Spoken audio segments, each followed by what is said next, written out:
Hello and welcome to the Retained Recruiter Show. My name is James. And my name is Jo. Welcome everybody. Slightly later than scheduled, couple of technical issues, but nothing we can't deal with as, resilient recruiters and all that.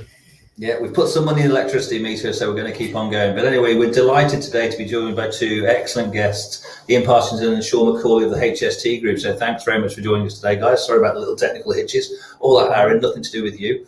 By the way, we love your backgrounds. But Ian, why don't you introduce yourselves?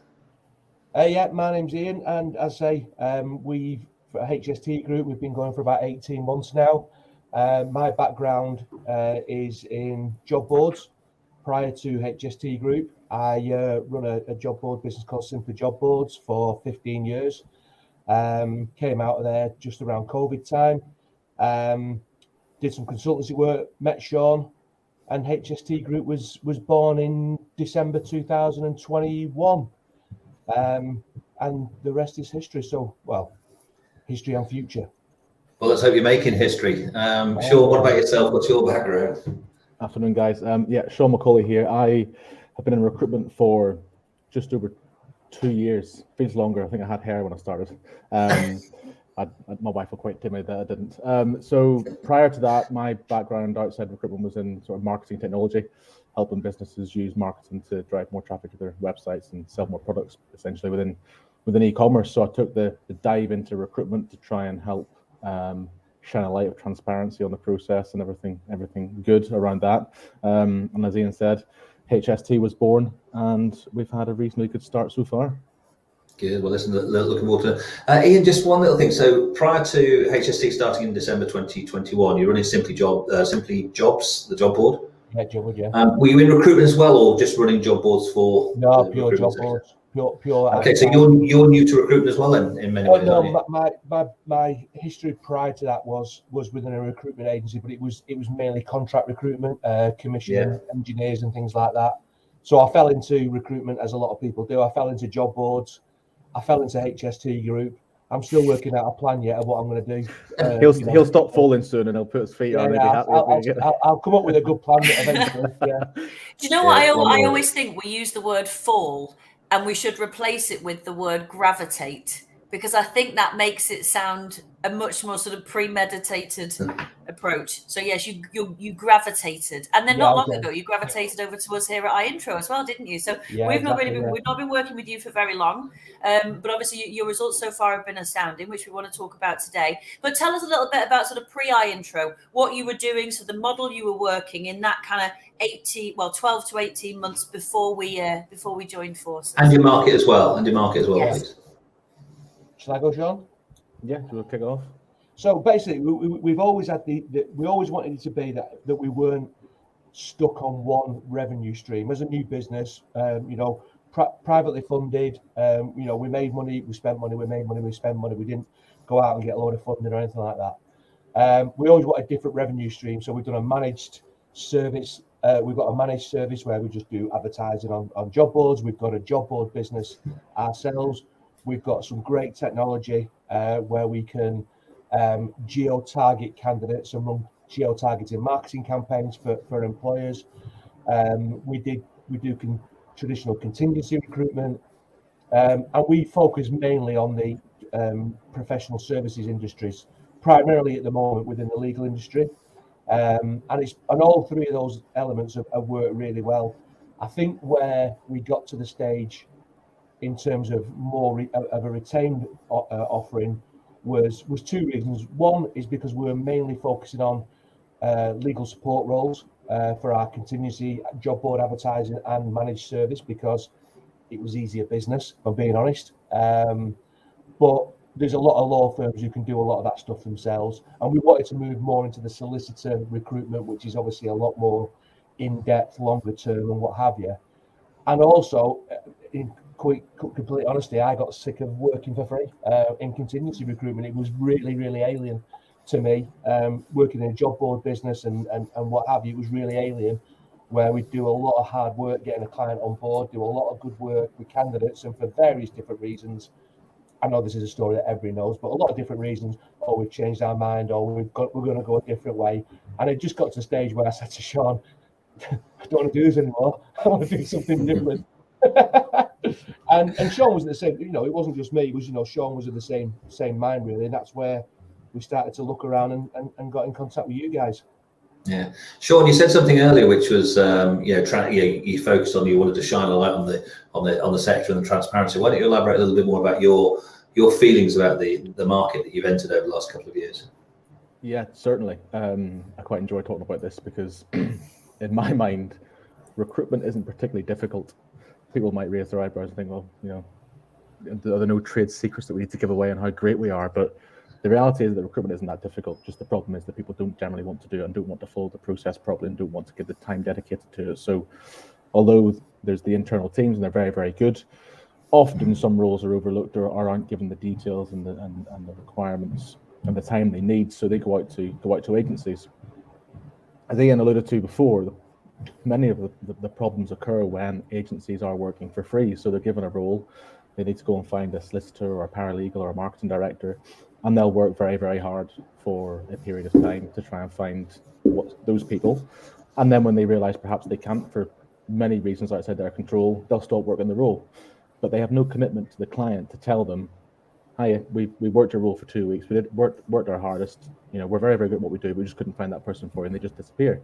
So they don't do that, they just kind of work in the background, disappear, go and find something else, but they're hopefully going to get paid for in the end. And to me, and having sat in the seat as an employer trying to find people, that was where the most frustrating element was. You engage an agency or two or three, and you don't really know what's going to come through, what CVs are going to fly over to your desk or into your inbox.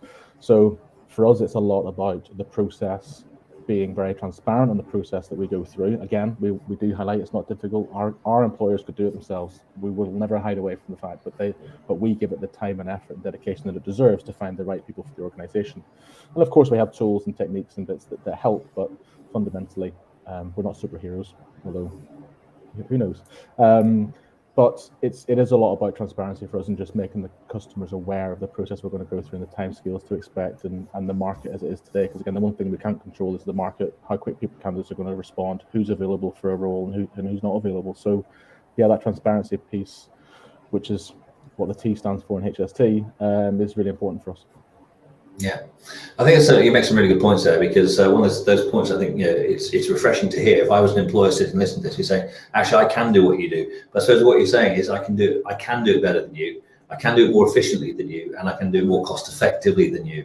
And I think those are some of the things that you bring to the market. But it's not to say, like I say, you can't shy away from it. You can do it yourself. You can go on job boards. Job boards are fantastic. They'll generate interest. But somebody's got to sieve it. Somebody's got to review it. Somebody's got to go through all that process. So you're taking some of the time out. But even still, when clients do it themselves, I think part of it is bringing and putting a robust process around that, which is actually going to deliver a far better outcome for the employer. So that's what we're looking to do, isn't it, Joe? Yeah. Absolutely. And so as we sort of said on the trailer to this and the tagline to this, so we really, and I know there's a lot of people who have signed up to listen to this and will also listen to this on the recording. So this is going to be, available in the YouTube library that we now have after today's session. So how you won 5 new retainers in 5 weeks. So we can start with that. So obviously you were working traditional contingent model. You saw the light. A lot of people are motivated to shift to us through frustration that there has to be a better way. We started talking. Obviously, you came on board with our intro. Talk us through where you went from there. How you then got to the point where you managed to win 5 retainers in 5 weeks. I think Ian, just to jump in quickly. Yeah, I mean, just to be clear, we still do contingency recruitment, but it's with people that obviously who we've got really great relationships with, and and eventually we might move them over to the retained model if it fits what they want. But we spoke to quite a few companies who were already involved with our intro before we made the move. It all looked great, and we liked what we saw. But we did speak to quite a few companies, and they all said, look, it'll work really well for you, or it can work really well for you if you work it and you follow the plan and what have you. And we were never bothered about that. We're very process driven. Certainly. One of the big things for myself is always having to process, obviously having a previous business where it had grown from 2 people to 40 odd people, you need to have process and what have you in place. So we basically because we deal in the legal industry, and we focus on firms that have got generally between 50 and 250 staff.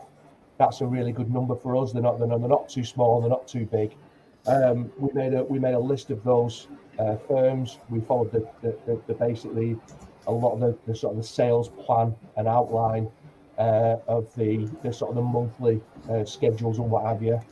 And we did go out to that, but we went out for it quite quickly. I'm quite an impatient person, and we actually went out to market before we even signed up properly. If I'm being honest with you, we went through your marketing material and said, "Well, we can do that. We'll just copy that, and we'll send out some email marketing."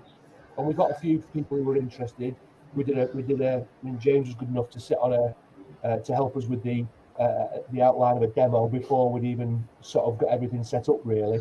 It's an interesting story, Ian, isn't it? I think in terms of because Joe, I'm not sure whether this, but people listen. Ian and Sean were actually our final clients of 2022.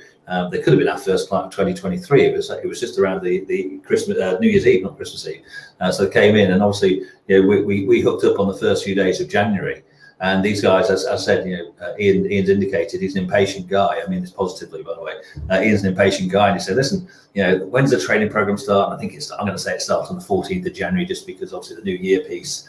And what we had to do is, well, I've got some meetings next week, so I think we all jumped on a call, and we sort of did a fast track of the training in an hour or two, just to give these guys enough indicators to have the confidence, and also they're confident guys. They know the market, they know the business, but just to sort of put some of the phraseology and terminology around that methodology, that evidence-based process that could then say to the employers, here, this is what we do, and we are different. And I think that's the bit that you took on. It's your energy and passion that really sort of, I think, drove you forward. I think it's that commitment to make that change is really important, and we see that in a lot of clients. It was really helpful that we basically went after that meeting, went away and said, right, these are the questions that we're going to ask. This is how we're going to go through the demo. And the first company who said they were interested, we did demo for. It was a law firm in the Midlands. Never dealt with them before, never spoken to them before. Did the demo, and he said, "Yeah, that'll do. Let's sign up. Let's go for it." It was one of those put the call down. And like, I don't even know how that's happened, but we did that. And then there was a couple of there's been a couple of lower hanging fruit companies we've done business with in the past, probably on a contingency basis, and said, "Look, we know you're having trouble with this, and this. In the past, we've not been able to help you with this. Now we can help you." But I think it was just having the attitude of, let's just jump in. Let's not, we're going to make mistakes along the way, but who cares? Because we've not really done this before anyway. So what's the worst that can happen to us? Yeah. A couple of the clients that we brought, I think only 2 out of the 5 that we signed up in the first 5 weeks were companies that we'd done business with before, but we might have done a managed service campaign, or we've done a contingency campaign, but we just knew they had a particular issue in a particular area, and we honed in on that really, and we've moved on from there. I think there's a couple of things that highlight there, Joe, when we think about some of the things we talk about in the training, different types of clients and customers that you've got, clients that you've worked with before. We have a strategy which is called Defend to Extend. Clients that you've had a job on before in the past, like you said, with the managed service contract or contingency campaigns, resurrect and transition, or in terms of, I think that's the phrase that we use now. So different strategies to help address some of those markets, which is really important as well to go forward. But I think one of the things that we always say, and you encapsulated this so very well in what you just said there, is what's the worst that could happen? The worst that could happen, people say, I don't want to work with you. Or the second worst thing that could happen is I'll work with you, but on a contingent basis. And one of the things we say, when people are going through this, you're going to get, you transition guys, you made the leap, but there's still more to go, of course. But in those early days, you're trying out, evaluating what questions work. And I want to come back to some of the language things that you spoke about earlier. But you went out and did it. And one of the things Joe and I always say to people on training is, well, once you've learned your pitch or got some idea of it, and you practiced it, and you've role played it, and you've gone through it, you go live, and you can't get it wrong. You just get it more right. Yeah, because even if let's just imagine you've got 5 things that you want to talk about in your head before you go into the meeting, and you only talk about 2 of them. Well, that's 2 more than anybody else is talking about. So next time you get 3, the time after 4, and that's what we say, isn't it, Joe? In terms of that expression we use. Yeah. Oh, yeah. Absolutely. And what I really like you said, there's different types of clients that you can go after. And I think the biggest objection that anybody has to overcome about, switching to a retained model is your own. It's your own objection. But when you really truly believe that what you're offering is different, it just changes it. It's a game changer. You can go out to the market with that passion and that conviction. So, Sean, I have a question for you, because I know, Ian, you talked then about going back to old clients that you've worked with previously. This time you could go back to them with a solution to problems. So, because this is key, isn't it, really? So what is it, Sean, that you're now proposing you can do for them as part of your retained model that you think is the differentiator that sets you apart from maybe that contingent process? Yeah. So the first point for us, I think, is we have to educate the clients, not all clients, some clients, on the recruitment process as a whole, because as it stands, they put a job on their website, they put a job out to a few agencies, and generally they'll hire somebody in time, whether that's in 2 months or 7 months or 8 months. They will hire. What they see is a person coming to them with a CV or whatever it is, and they're making hire. So what we first of all need to do is kind of highlight, like I was saying before, in terms of agencies working for free, not putting all their effort into the role, because you're not buying into that company, so they're not going to buy into you. And if another client comes in and gives more time to them, chances are they're going to move their efforts onto that client, or whoever shouts the loudest in many instances. So for us, it's a little bit around the education piece in terms of contingency and how it works and how retained is different, and also the work that we then go through. So a lot of what we talk about in the very beginning is understanding them as an organization. Why would somebody want to work for them? What makes them different? What makes them different beyond what the website says and beyond what the job description says? Maybe not the job description, because they're not very good anyway, job descriptions as a whole. But in terms of the website and them as people and how we can sell the opportunity to work for that firm. And once we've been through, there's a lot about market mapping in terms of there's two approaches. We've got the active candidates that are kind of actively looking, and they're on job boards, they're on LinkedIn, and then you've got the guys and girls that aren't looking and probably don't really have much interest or desire to look elsewhere. But if they were to be approached by somebody in a very specific manner with an opportunity that is tailored to them, then chances are you might speak with them on the phone and be able to tell them about the opportunity. So it's trying to bring to life to the client the process we go through, how we get into that kind of passive. If the top 20% of the market is all active, and you've got a 50% chunk in the middle, which is kind of passive, active, non-active, and then you've got the guys at the bottom that just aren't interested whatsoever. That 30% that are never going to move, they're there for forever. We're not going to bother with them, because I'll pull my hair out with them, but I can't do that. But it's the guys in the middle that we're really wanting to get in front of, and again, giving that transparency to them of the process that we go through, and why them buying into us is of value to them and us, and how that relationship can then build for, and we're, in many instances, we just talk about one role to begin with, but then obviously it's about the ongoing process and all the other roles that come with that, and how we can effectively set them up to be a key employer in their area. Yeah. I think one of the things that you've also both of you touched on there earlier is a little bit about how pleasing it is to get the client to say yes. When you said to that first client who said, they said, yeah, okay, where do I sign up? It's almost that surprise that we get, because I think, Joe, I'm going to try and use something used from training. I'll probably get this wrong, so you can correct me in a minute. But we've talked about something called the amygdala hijack, and you're expecting them to say no to this because you've gone beyond the point of reason where it's logically correct they should do it, but you're still expecting them to sort of say no, and then they say yes. It's sort of, did you say yes? Yeah. Oh yeah, okay, great. And all of a sudden you think, well, that was easier than it should have been. And it's not that it's easy, it's about having that process that you spoke about, and you having put your preparation in. It's not about winging it and just turning up to a meeting and saying, hey, listen, I've been in recruitment 10 years, I know all the contacts, I know all the best people in the marketplace, we're really good at doing this, that, and the other, because everyone can say that. But that demonstrating that, showing the client how much you care about them can be more interesting than how much you know about the industry and how good you are. So I think it's really interesting to sort of see you put that bit. But it's a nice surprise when clients do say yes. But then, as you're starting to find out with closing all those deals that you did in those first few weeks, it starts to become the norm. And then you start looking back and saying, why did I never do this before? Yeah. No, there has been that. I think what we've also found through the whatever it is it 2 months that we've been doing this now, it's really important to get the decision maker. It's all right having an influencer, absolutely, but the decision maker. We had a pitch a couple of weeks ago with a company, and it was one of those you came over and think that was pretty perfect. You know what I mean? It went perfectly well, The client was a little standoffish at first. We asked a lot of pain point questions. We found out what the pain points were. We really sort of needled into them. They had a retention issue. They were paying much higher rates than we were doing. They weren't doing any assessment work or anything like that. Absolutely loved it. This was the HR manager. Absolutely loved it. When we started to talk about the commercials, we then got and we asked for X amount on account, and that's the phraseology that we use because we work in the legal industry. We first of all said retain. We then used deposit, and it never sort of landed quite right until we had a discussion. I said, well, when you hire a lawyer, a law firm, a solicitor, they will always ask you to put an amount of money on account to pay for work that they're going to do, so that they don't do a load of work and then you don't pay them. So we always say on account, which is generally for us between 25 and 30%. We just ask for a single fee and then a final fee. That's what we've decided to do at the moment. And as soon as I said about the on account, I'm like, oh no, they won't do that.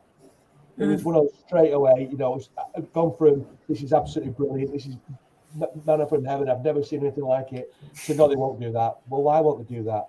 You do that for your clients, and you can see, yeah, we do that for our clients, yeah.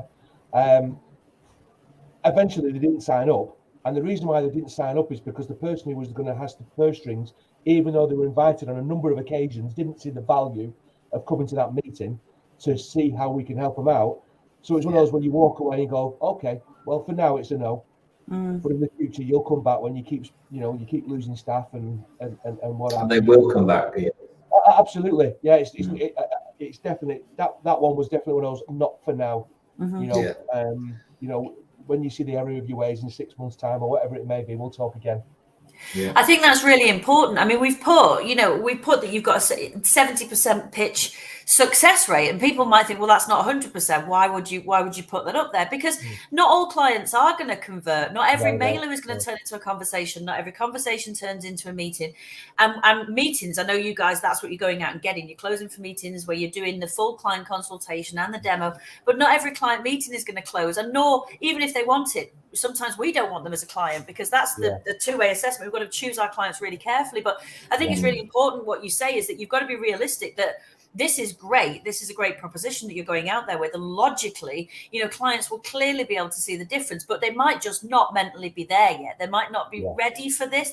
It's so different to what they're used to that, that guy probably doesn't turn up to any recruitment meetings because he thinks they're all the same. More fool him that he didn't turn up to this one. But, converting clients into this way of thinking, some of them are just so conditioned by that maybe, contingent recruitment process that actually, you can shout it until you're blue in the face. Clients will sometimes still hear what they want to hear rather than what you're saying. Yeah. We had one recently where a customer who basically told us how they're going to work with us. We went through the pain points. We knew what the pain points were. They told us how they're going to work with us.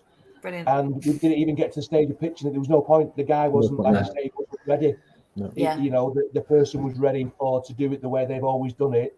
And, we could have spoke about this. It just never got mentioned. It was one of those, okay, well, it was almost, we didn't say this, but it was almost like we'll decide whether we're going to work with you moving forward. Well, we'll call you. We will say, Joe, if you've got a bad client, look in the mirror because you accepted them as a client and that would have been a bad client. It's interesting. When I was driving into the office this morning, I was speaking about you guys to one of our newer clients as well, called Keith. And he's in that similar, looking to move and transition his business, and he's going to make the journey. And we know he will. And we have this good story. He works in the construction industry. As industry, we're just having this conversation with him, and I thought, there are some good retained consultants out there in the building industry, aren't there? Because what does you're building an extension. What does your builder do? He takes some money on account, doesn't he? Yeah. He puts up 4 walls and he says, "I need the next stage now." And then when he finishes it, he wants the last bit, doesn't he? Yeah. So those builders have learned how to do retainers. We can learn a lot from those. I thought when I was speaking to you, hi Keith, if you watch it. It was really important for us to get to that, to get them understand why we're charging them up front and equate it to their world, if you will, for them to really understand. Important. And we also make it very clear as well. Actually, this is not an additional payment. This is just going to be taken off your final fee when we do find somebody for you. Yeah. And then obviously we get the usual, well, what if you don't find somebody for us? And we just manage that and say, well, but we will. If you work with us and we're going to market map it and we're work this properly, we're going to let you know what's available. So we will fill these roles for you. It's not guaranteed, but we will at some point fill this role for you. Exactly. And I think that's sometimes one of the challenges, or one of the challenges that we put in front of ourselves as recruiters is, well, why would I take on a retainer if I'm not, what if I don't fill the role? Well, I mean, every role is fillable, providing it's a fillable role. So even if you can't fill it, no one's going to fill it. So let's go back to the client. That's part of the process, isn't it? I think we've become very focused on, I need to find CVs, bits of paper to match this bit of paper that they've given to me. But it's so much bigger. You talk then about pain points. You know, the pain points are around enabling the growth of that business, aren't they? It's not about what kind of person are you looking for. I mean, it is, but there's more to it than that. It's about, okay, how can we help you to enable the growth of your business through really good talent recruitment and retention? So it's looking at it at the bigger picture, isn't it, Sean, really, rather than sort of sticking with this let's send you CVs kind of mentality. Yeah, getting away from CVs has been great. And again, it's the kind of a mindset change. I mean, there's always going to be those clients and those agencies out there that just don't work. We'll always win 100% of contingency for a reason. We'll just take a lot of bad roles and we'll never actually fill them, probably most likely. But yeah, when it comes to clients and the CVs and what they think they want, sometimes you have certain. We had one recently where the role had sat empty for 7 months, but there was still seemed to be a lack of desire, to make that change. Ultimately, they did, and they came around, and we're working the role now, which is working really, really well actually, because we've taken a different approach. But sometimes, and you do it yourself, like we do it. Nobody's perfect here, but you can spend so long working kind of in your business and on it that you don't actually realize where you're going to. So all of a sudden, that seat's been empty for 7 months. You might think, well, okay, a few months longer isn't that bad, is it? And then all of a sudden someone goes, but how much does that cost you? Which is a question you might never ask yourself, because you don't need to ask yourself that, because you're too busy doing what you're doing now, and you've coped so far for 7 months, so it's not a massive problem, is it? But if somebody else asks a different question around, well, what's the cost of that empty seat to you? Is it a business development role? Is it a customer success training and development role? Is it a lawyer a fee earning role? If the answer is yes to any of those questions, or even if it's a HR role, have you lost any staff recently? Oh yeah, we lost 2 last week. Well, that could be a direct reflection of you not having an HR advisor in the organization. Yes, the HR function's still there, and you're still working. So sometimes, and that's all it takes. And Ian and I try and do it once a week. Is just have a kind of off business chat to talk about all things that aren't day to day, because you always leave something behind. There's always something that's not uncovered. So we try and use that approach with our clients when we're speaking to them, both in the initial call, but then also thereafter. Because the first stage is getting the client to say yes and understand the value. The next one is working with them to find the right person. Because just because they approach us doesn't necessarily mean it's the answer they're going to find the right person straight away. It's a case of understanding what the market's like, and sometimes some concessions along the way. So I think the question that was brought up there is, because people will ask us, what happens if you can't fill it? And I think it's really important there to have the correct relationship to say that, as Joe said, it's every role's fillable if it's a fillable role. But the communication chain that you have with the client when you're working in partnership with them is so different, because you talk about your market mapping. When you share with the client your progress, so we always recommend weekly, short weekly meetings or updates with the client, because some searches will take 2, 3, 4, 5, 6 weeks, depending on the complexity of them. But if you don't talk to them that time, they're just left wondering, and then they go offside. But if you show them what can be done and what is being done, they understand if things get delayed because people aren't there. You might have to refresh your search, not because you realise, hang on, we could be short on salary or benefits or whatever they may be. But I think it's that partnership approach that you start to pull together, and you guys are demonstrating it really well. Now listen, today we had a story from these guys at HST, and we do really value it. But if you want us to find out whether we can help you, do what they did. Which is jump on a consultation call with us. There's been a couple of links being flashing up on the screen throughout the meeting. So please do click on the link that's going to appear anytime now. There you go. That's going to appear on your screen. So just book a little discovery call with us, and we'll see whether we can help you start your journey with that. Joe, we're just going to start to wrap up. I've got one question before I go, but Joe, I know if you just want to sort of say something before you go, then you two guys can do your thing. And I've got one question to ask you at the end, and I know I haven't asked it to you before, so it's going to be my Columbo question. Just one more thing. So, Joe, anything to say today? I've got about another 1,500 questions, but clearly we're going to run out of time, and we're not going to sit here until tomorrow going through them. Just want to say hello to Keith, who is watching. Anna said, can we stop sharing our intro, please? Because we want to keep it to ourselves. Very good point, actually. And also to Ty, who's watching as well. So hi, Ty, nice to see you.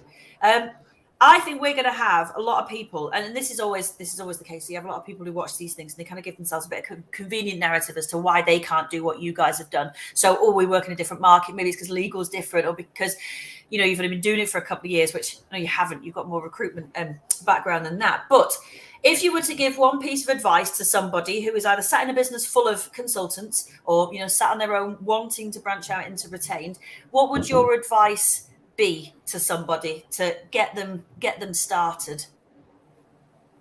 Try and maybe have one from each of you to put you on the spot. Well, I mean, if any recruiters are here listening to this and they can honestly say that they've got that one USP that makes them different to anybody else, and it's not the number of years experience, it's not where they're located, it's not the little black book. If you have a USP, just inch wide, mile deep, keep going on it. If you're sitting here like we were, working for free in the same industry up against other agencies that were, starting to drop their fee because that's what they had to do to try and get the roles in, which is never, a huge sign of quality, then this has given us a huge point of difference. And so much so that actually one of the demos we were on the other day, the client said that, I can see the point of difference. I can see everything that you're doing. I can see the process that you're going through, and it made a huge difference for us. And anyone else that's watching this will probably see you guys all the time on LinkedIn and stuff you share, but the team behind the scenes are fantastic. You've just given a shout out to someone in the team there, Joe, but James Lai, if he's not watching or sees it at some point, even if he doesn't see it, if you could pass it back to him, he's been absolutely fantastic helping us on board. He is, the team behind the scenes are brilliant. So it's well worth it. I would echo all that, but I think just going back to what I said earlier, once you decide you are going to do it, then do it. Don't mess about. The plan's there, the strategy's there. Just jump 2 feet into it and do it. Don't try and look for the perfect moment, the perfect client, because it generally doesn't happen. We always like to say, come on, jump in. The water's lovely and warm, but you've got to jump first. Yeah. I love that. Guys, that should be our new tagline for training. Don't mess about. Just do it. Someone's already got that tagline. I used to say it a lot, and it was actually a hashtag in the previous business. It was get done. Basically, do it. I wasn't sure whether I was allowed to swear on your podcast or not, but we're on the side of cautioning, absolutely. Yeah. Well, listen, I said I have one final question for you before we bid farewell to everybody. And Sean, you just mentioned the word difference. So what I'd like to know from you guys is, do you think that iIntro will be the difference that makes the difference? It's going to definitely make a difference, 100%. Yeah. So it's starting to make a big difference for us. It's been great. Good. Well, listen, it's been a pleasure having you on board. Look forward to sharing your success as we go forward. Love to see you back at some point in the future, but obviously we'll stay in touch behind the scenes to watch your progress. But thank you very much for sharing all of your pearls of wisdom and your notes of joy there in terms of that. I hope people have been inspired as we have to have you here. So thank you very much for joining us today. No worries. Cheers. Thanks, guys. It's been fantastic. Yeah. So it's goodbye from me. And it's goodbye from me. Enjoy the weather, everybody. And yes, we look forward to seeing you in a fortnight. Yeah. Bye-bye now. Take care. Cheers. Bye.